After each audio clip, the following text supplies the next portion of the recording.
Hi everybody and welcome to this week's edition, Brexit and the Sod It Factor.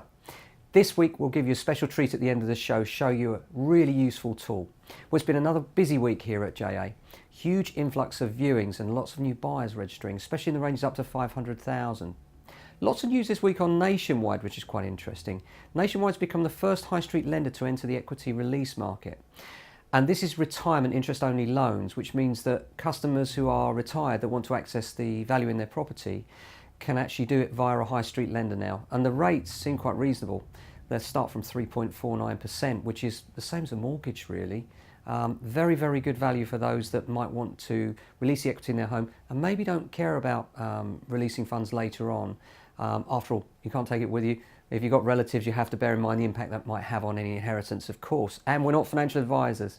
The other thing that was interesting about the Nationwide this week was they're now going back to their roots by building new homes for the first time. This is interesting because they are a building society, hence the title. And it's for the first time in 100 years, it's taken part in a not-for-profit venture challenging major house builders to get a grip on the property market.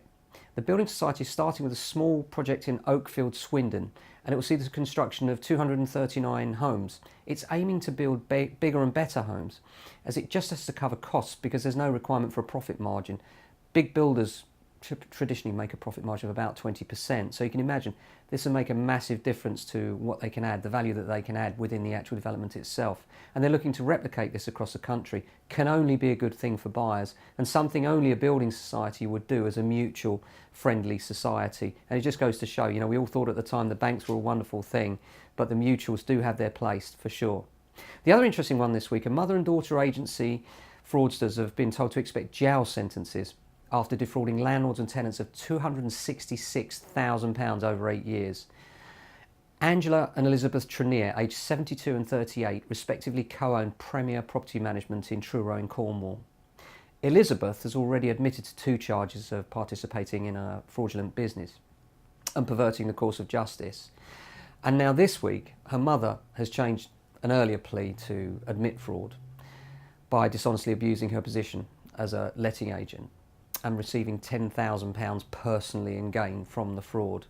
So the interesting thing about this is that in 2017 they were accused by the BBC and there was a show and at the time it was more than 35,000. It just goes to show how long these things take to come to fruition.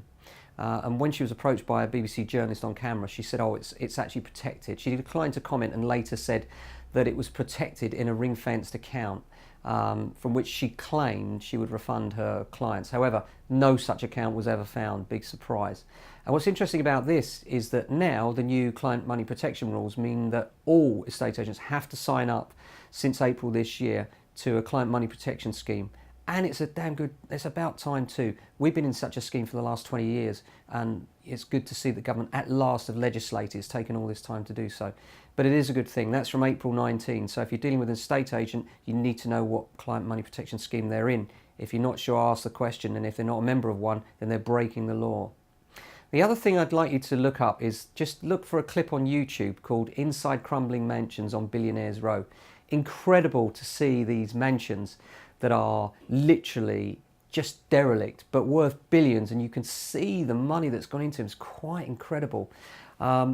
Something that I think you'll find really interesting this week as well is that a couple of little add-ons for property searchers, those of you that love Rightmove like we do, there's a search called Property Tracker, and basically this is an app that you can download onto your computer, and what it will allow you to do is see whether the price of the property you're looking at has been changed.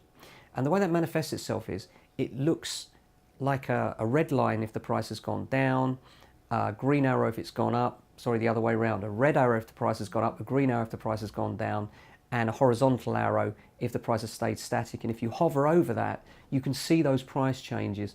Really, really useful if you're thinking, I want to offer on this property, what should I offer? Has it been on the market for long? Has the price changed?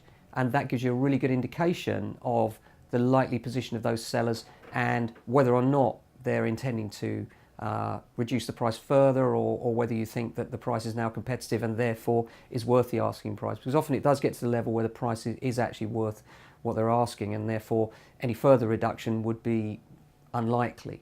But certainly a useful tool. called Property Tracker if you want to add it to your Chrome browser. There's another one that adds slightly more information that you can get if you prefer Firefox, and that's called Property Bee. So well worth looking up that and adding it to your browser. You'll find it a useful tool that you'll use literally every time you're searching for property. So I hope you've enjoyed this week's edition of Property Chat. Hope it's added some value for you, and we look forward to seeing you next week. Until then, take care.